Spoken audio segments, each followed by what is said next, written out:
ব্রহ্মার চোখের মতন জীবের দশা, জীবের দুর্দশা, মানে আমাদের দুর্দশা। বলে কেমন?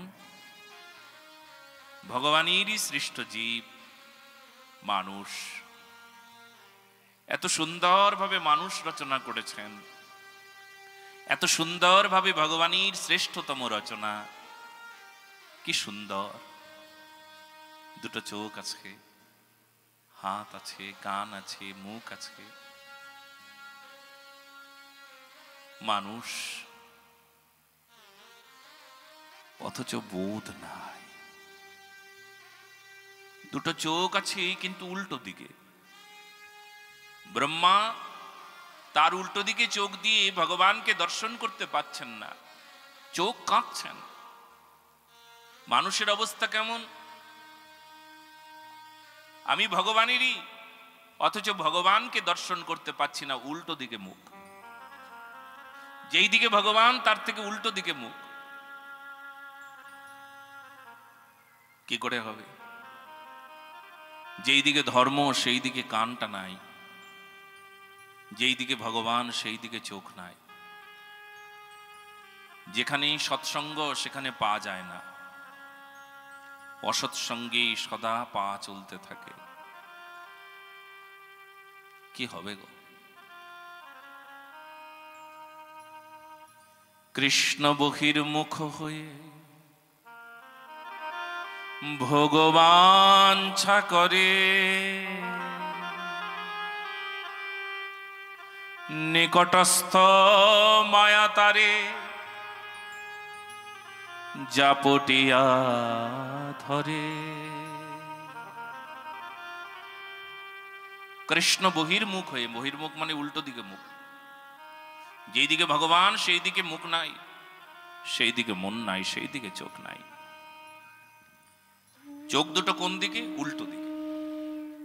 বহির্মুখ জীব তো। ধর্ম যেই দিকে সেই দিকে আমার মন প্রাণ বুদ্ধি নাই, অধর্ম যেই দিকে সেই দিকে আমার মন চলে।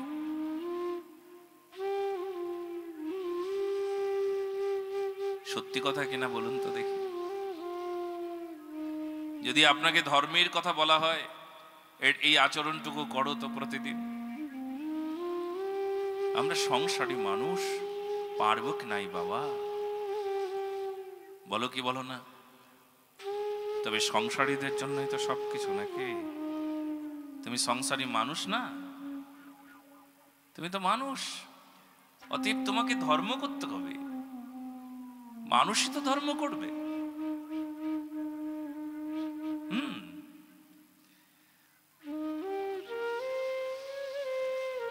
মুখটা উল্টো দিকে, চোখটা উল্টো দিকে। যেই দিকে ধর্ম তার উল্টো দিকে চোখ। কি করবে এবার? ব্রহ্মা বলছেন, দাঁড়াও দাঁড়াও, তোমাদের সবার মনোবাসনা পূর্ণ করছি, আমি ঘুরিয়ে দিচ্ছি। ভনভন করে ঘুরছেন। এবার সব চোখ দিয়ে একসঙ্গে ভগবানকে দর্শন করছেন। ব্রহ্মার সব চোখগুলো আনন্দে বিকল হয়ে উঠল।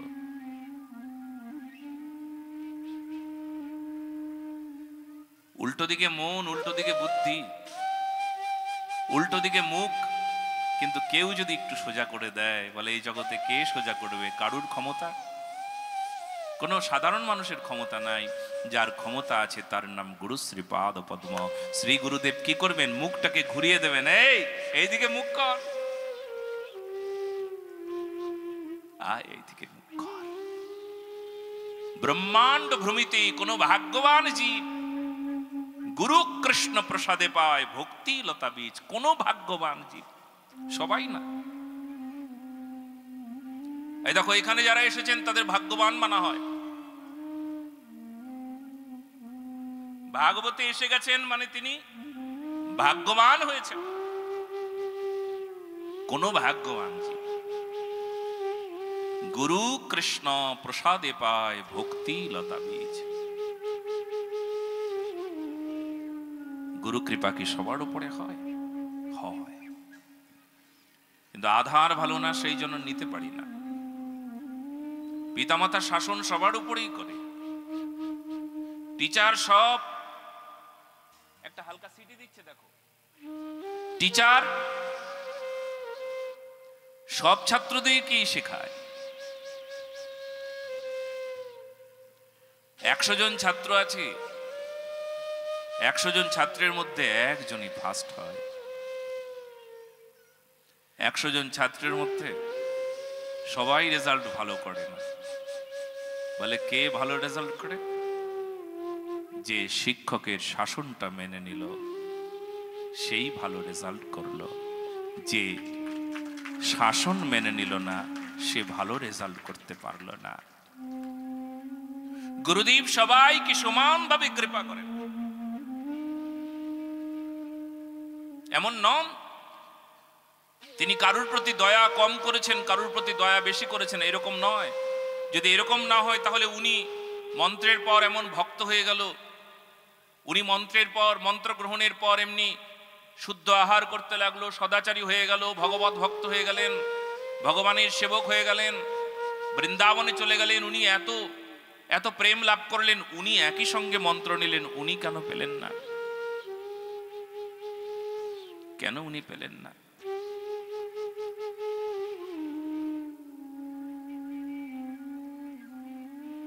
ওনার আধার ভালো ছিল না, তাই প্রাপ্তি হলো না।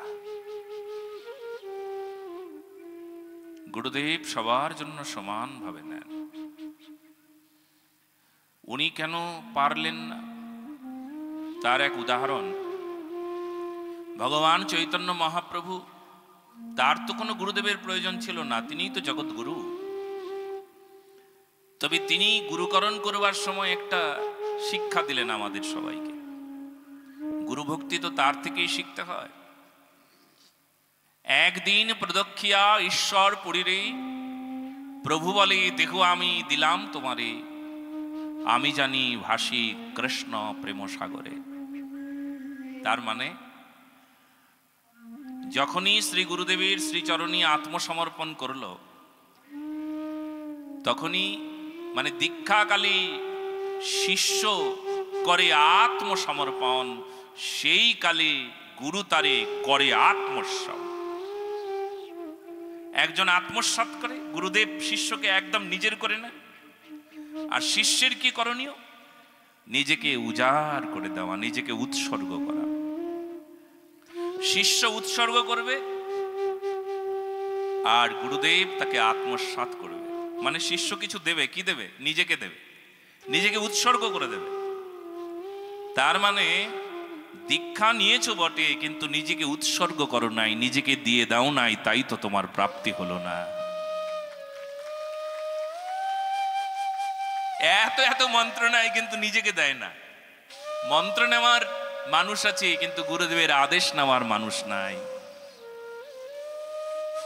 গুরুদেবের উপদেশ পালন করার মানুষ নাই। কানে মন্ত্র নেওয়া তো সহজ, কিন্তু আদেশ না নিলে মন্ত্র কোনোদিন ক্রিয়া করে না। এই ব্যাপার। এই জন্য উল্টো দিকে মুখ, উল্টো দিকে কথা। যদি সৎ বলা হয় তো তুমি বলবে অসৎ। জ্ঞানীর কথা বললে তুমি তখন অজ্ঞানীর মতন কথা বলতে শুরু করবে। তোমার সামনে নিয়ম সামনে তুলে ধরলে তুমি অনিয়মের সঙ্গে চলবে। এই চলতে থাকবে। নন্দালয়ে আনন্দ উৎসবে নন্দ মহারাজ দান করলেন ধেনু দান। কতগুলো ধেনু দান করলেন? ধেনুনাং নিয়তে প্রাদা বিপ্রেভ্যঃ সমলঙ্কৃতে। কতগুলো ধেনু দান করলেন? নিজুতে প্রাদাত 20 লাখ ধেনু দান করলেন। নন্দ মহারাজের আছি 9 লাখ ধেনু। এই মন্ত্রটা শ্রী সুখদেব মহারাজের, উনি তো আর মিথ্যে বলবেন না। 9 লাখ যার ধেনু আছে সে 20 লাখ ধেনু কি করে দান করেন?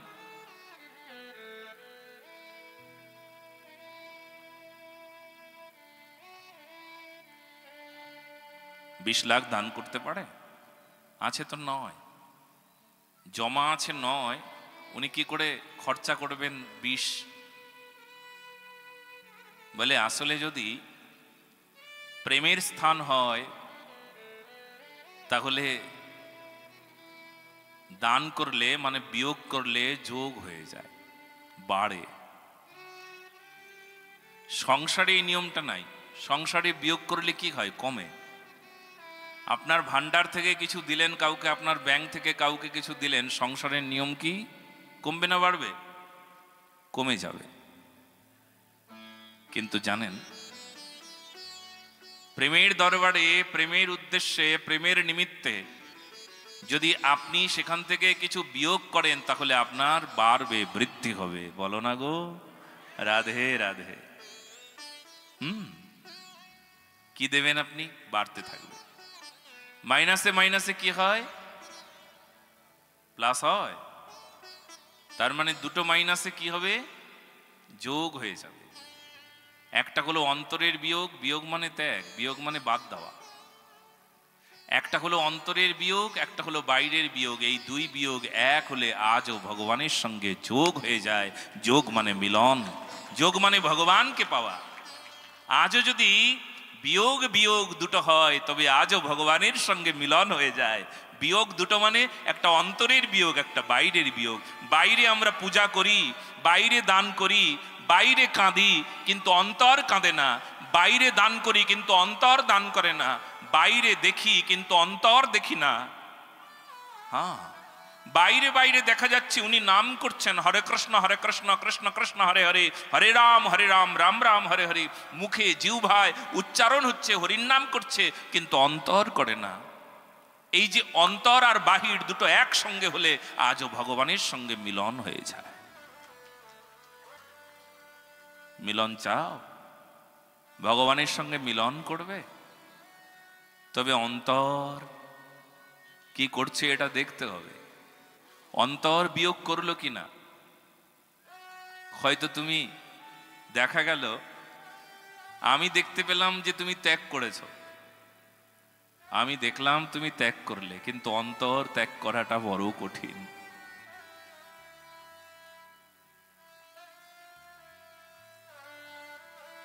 বড় কঠিন অন্তরের ত্যাগ না হলে বাইরের ত্যাগে কোনো উপকার হয় না। এই জন্য দুটো ত্যাগ এক হলে তবে আজ ভগবানের সঙ্গে সাক্ষাৎকার হবে। ত্যাগ মানে কি জানো? বিয়োগ। বিয়োগ, বিয়োগ মানে এখানেও একটা যোগ। বিয়োগ সবচাইতে বড় যোগ। যোগ সবাই করতে পারে, কিন্তু বিয়োগ যোগের মধ্যে সবচাইতে বড় যোগ। সবচাইতে বড় যোগের নাম কি? বিয়োগ। ত্যাগ করা। ত্যাগ করলে যোগ হয়ে যায়। যোগ মানে অপ্রাপ্তস্য প্রাপন ইতি যোগঃ, প্রাপ্তস্য রক্ষণম ইতি ক্ষেম। আমরা গীতায় পড়েছি না, যোগক্ষেম বহাম্যহম।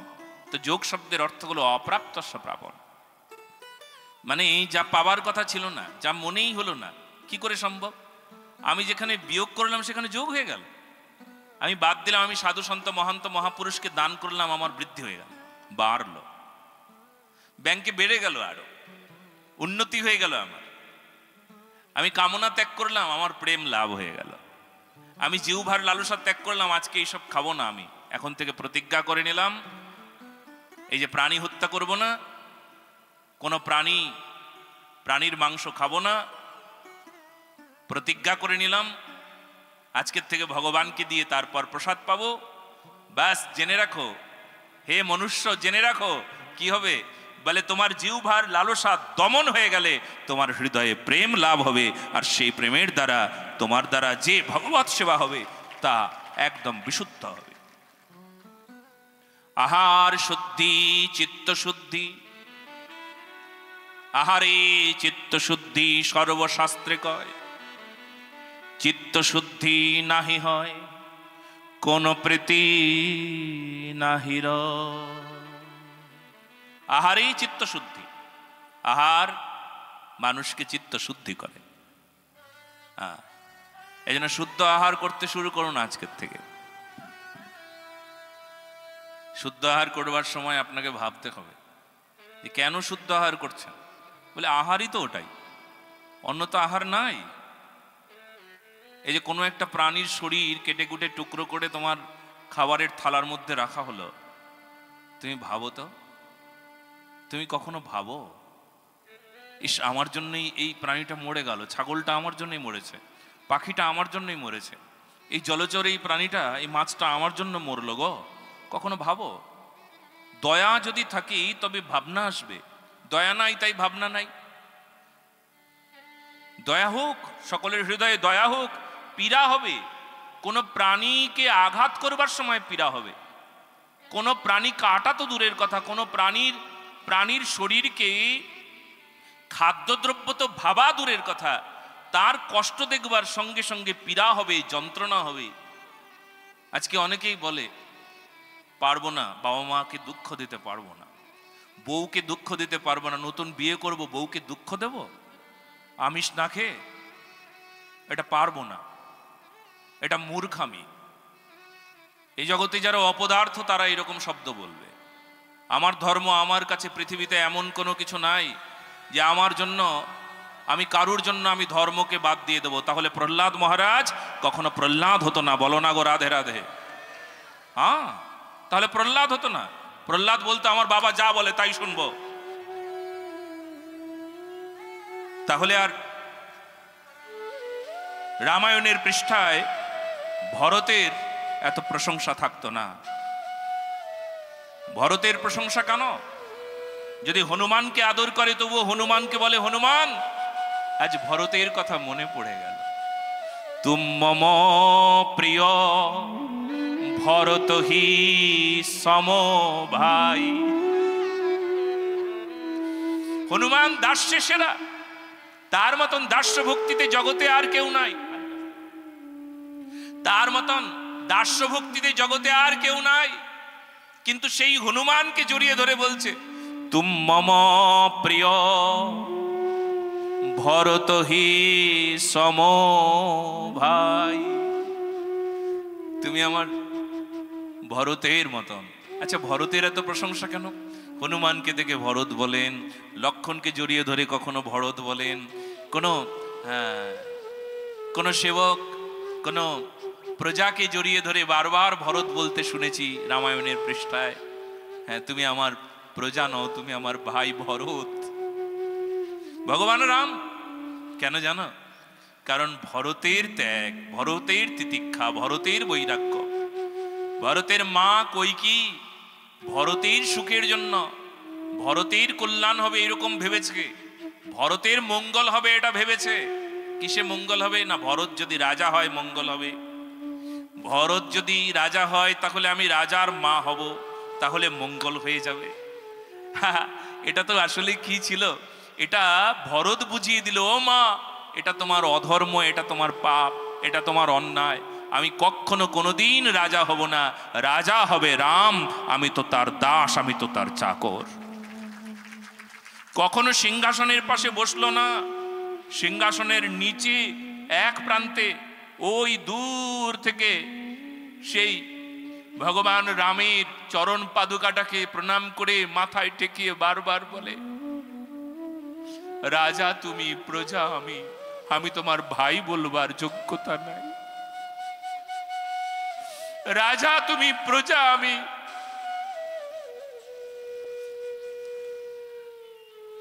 আমি যে নিজেকে ভাই বলবো সে যোগ্যতা আমার নাই। ক্ষমা করো, ক্ষমা করো দাসেরে, এ দাসেরে ক্ষমা করো, ক্ষমা করো।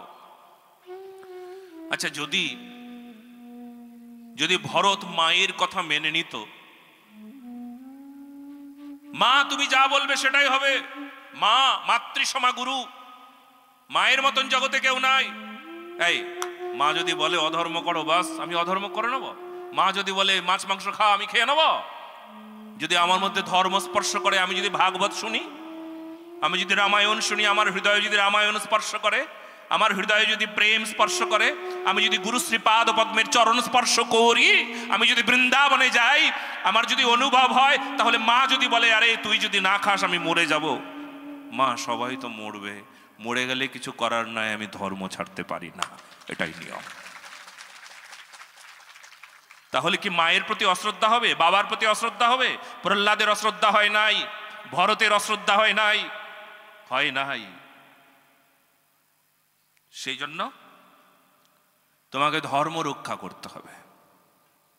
আর তুমি যদি ধার্মিক হও, জিহ্বার লালসা তোমার ব্যাপার। তোমার যদি জিহ্বার লালসা থাকে সে অন্য ব্যাপার, কারোর দোষ দিয়ে দেওয়াটা ঠিক নয়। যে আমি আমার স্ত্রীর জন্য ছাড়তে পারছি না, আমি আমার মায়ের জন্য ছাড়তে পারছি না, এটাও বলা যাবে না, এটাও এক পক্ষের কথা। আমি আমার মায়ের জন্য ছাড়তে পারছি না, আমি আমার বাবার জন্য ছাড়তে পারছি না, আমি আমার বউয়ের জন্য ছাড়তে পারছি না, আমি আমার ছেলের জন্য ছাড়তে পারছি না, আমি আমার সন্তানের জন্য ছাড়তে পারছি না, এই কারণে ছাড়তে পারছি না, এই অজুহাতটা দেওয়া এটা বৃথা, এটা মিথ্যা, এটা এক প্রকার ছল। আগে দেখো তোমার জিহ্বার লালসা আছে কিনা। তোমার জিহ্বার লালসা যদি দমন হয়ে যায়, পৃথিবীতে কারুর কোনো ক্ষমতা নাই তোমাকে অখাদ্য কুখাদ্য মুখের ভেতরে পুরে দেওয়া। ওটা তোমার তোমার তোমার দোষ, তোমার জিহ্বার লালসা, ওটাকে দমন করতে পারো নাই। ভাগবত শোনো, শুনতে আসো, শুনতে হয় তাই শুনি, কিন্তু মনে নাও নাই, হৃদয়ে নাও নাই, চরিত্রে নাও নাই, এটা তোমার দোষ। এটা পাপীর, অনেকটা পাপীদের কথা বলছি গো মা।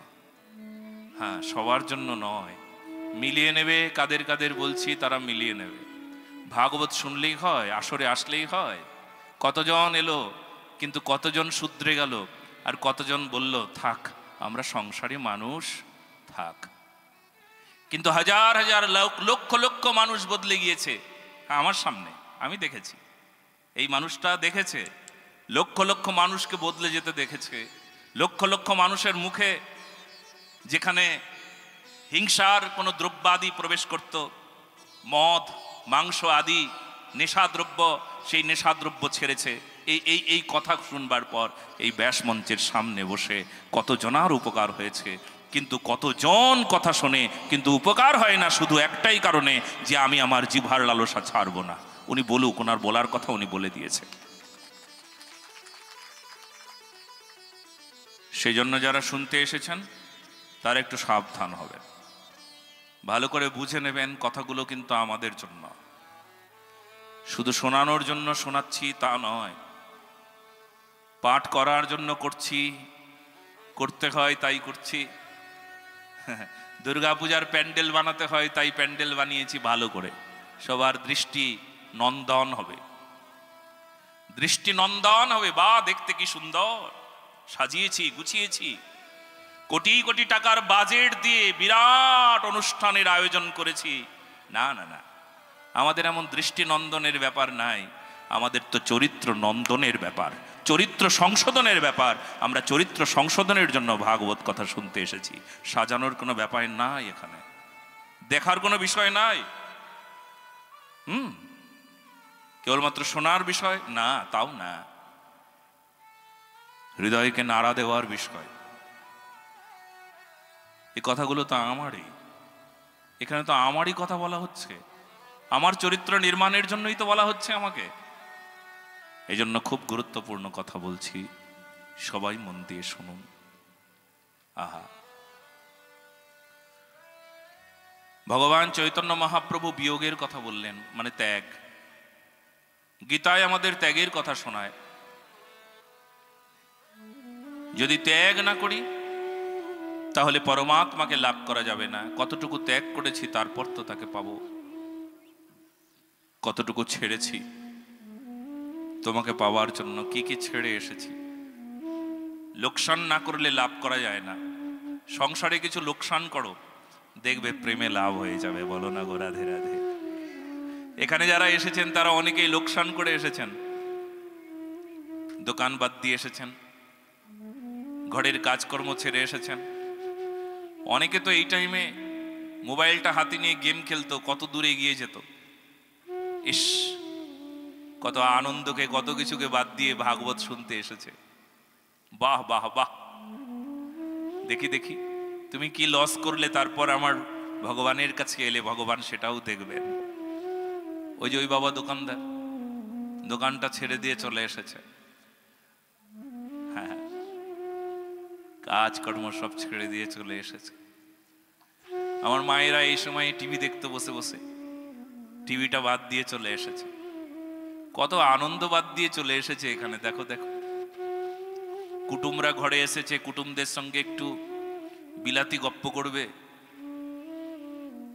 না না না, সব ছেড়ে দিয়ে চলে এসেছে। এমনকি কুটুমকে হাত ধরে নিয়ে এসেছে, চলো চলো ওখানে যেতে হবে, খুব ভালো, খুব আনন্দ। কুটুম আসার পর বলবে, হাই রে এ তো খুব শাসন হচ্ছে গো, কড়া কড়া শাসন, কি কঠিন কঠিন কথা, তার মানে এইসব আমরা পারবো নাকি? পারতেই হবে, মানুষই পারে, সব মানুষকেই পারতে হবে। পশু চেষ্টা করলেও, সিংহ, বাঘ, শিয়াল, কুকুর চেষ্টা করলেও নিরামিষাশী হওয়া বড় কঠিন, কিন্তু মানুষ পারবে। মানুষ স্বাভাবিক ধর্ম, শুদ্ধ আহার করবে, এটা স্বাভাবিক ধর্ম। প্রসাদে সর্ব দুঃখানাম, প্রসাদে সর্ব দুঃখানাম, প্রসাদ পেলি সর্ব দুঃখ দূর হয়ে যাবে। প্রসাদ মানে কৃপা, প্রসাদ মানে প্রসন্নতা। এটা স্বাভাবিকভাবেই সকলের হৃদয়ে, এই চিত্ত বৃত্তিতে এমন স্বভাব চলে আসবে যে প্রসাদ ছাড়া পাবো না, প্রসাদ বৃত্তি। হ্যাঁ, গোবৃত্তি করে অনেকে, শুদ্ধ সাত্ত্বিকী জন। গোবৃত্তি, গোবৃত্তি মানে বিশুদ্ধ দেশি, ভারতীয় দেশি গোমাতার দুগ্ধজাত দ্রব্যেতে গোমাতার কৃপায় পরিপালিত যিনি, যে গোমাতার সেবা ছাড়া আর কিছু না। গোমাতাকে গম দিয়ে, সেই গম যখন তিনি গোবর রূপে কিছু গম থেকে যায়, সেটাকে আবার তৈরি করে নিয়ে তার মধ্যে সেটাই ভগবানকে ভোগ লাগিয়ে তারপর প্রসাদ পাওয়া। আমাদের প্রাতঃস্মরণীয় রাজেন্দ্র দাসজি মহারাজ এইভাবে গোবৃত্তিতে তিনি চলছেন।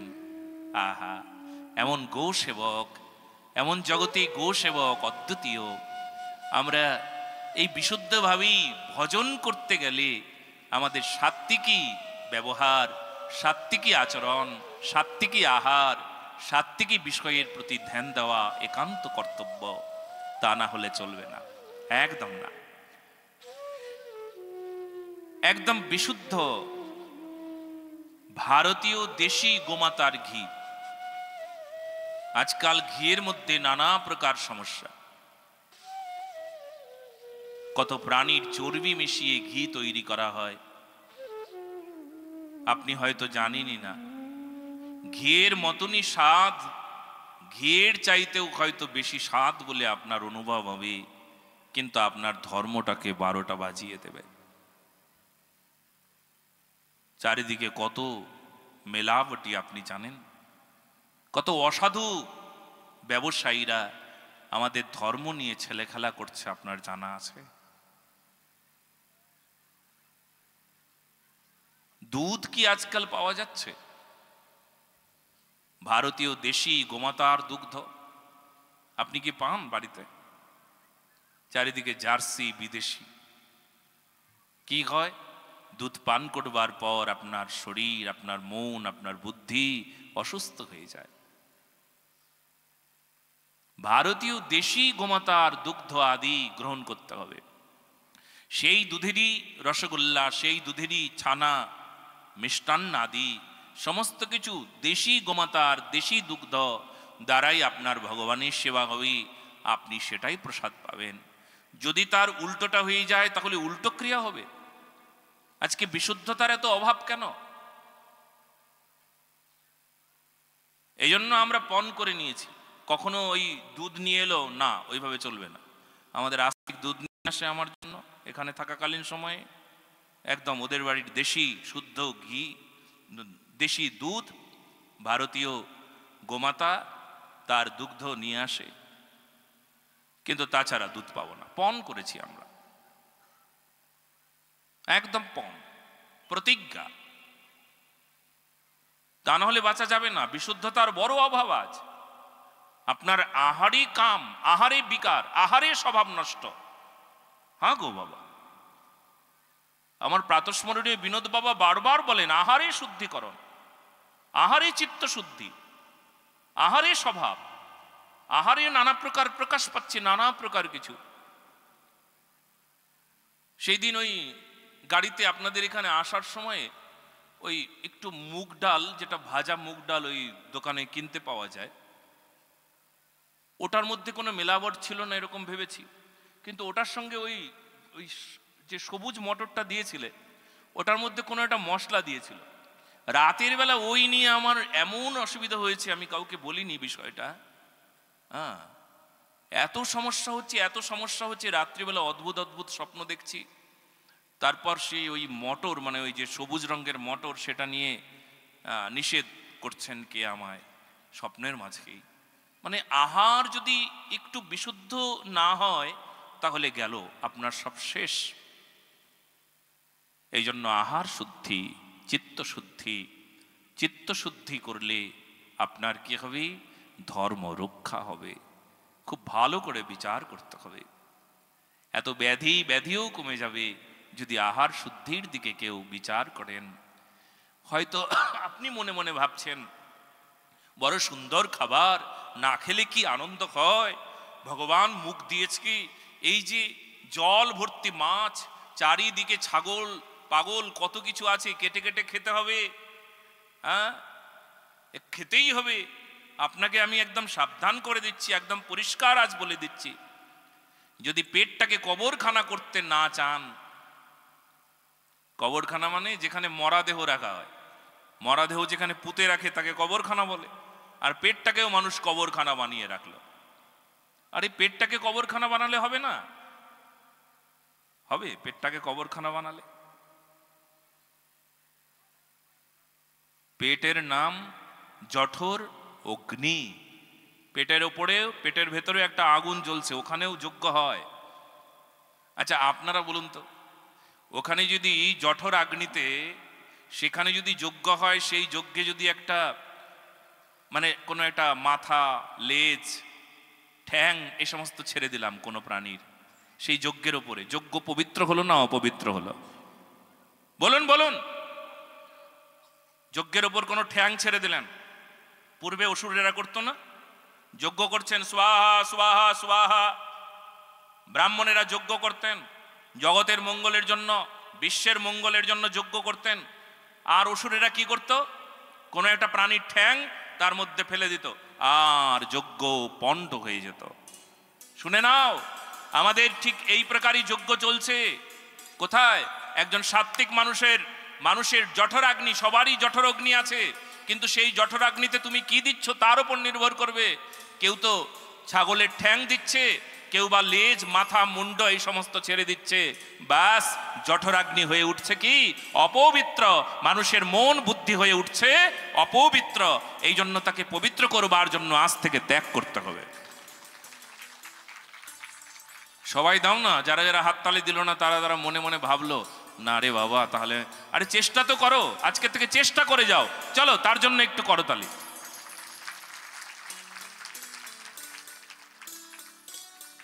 চেষ্টা তো করো। কেন চেষ্টা করবে জানো? নিজেরই মঙ্গল হবে, বেশি ভেলুর যেতে হবে না। বলো না গো রাধে রাধে। ভেলুরের ডাক্তার বেশিরভাগ বলে যে সব বাঙালিরা অসুস্থ হয়ে আমার কাছে আসে, বলে কেন?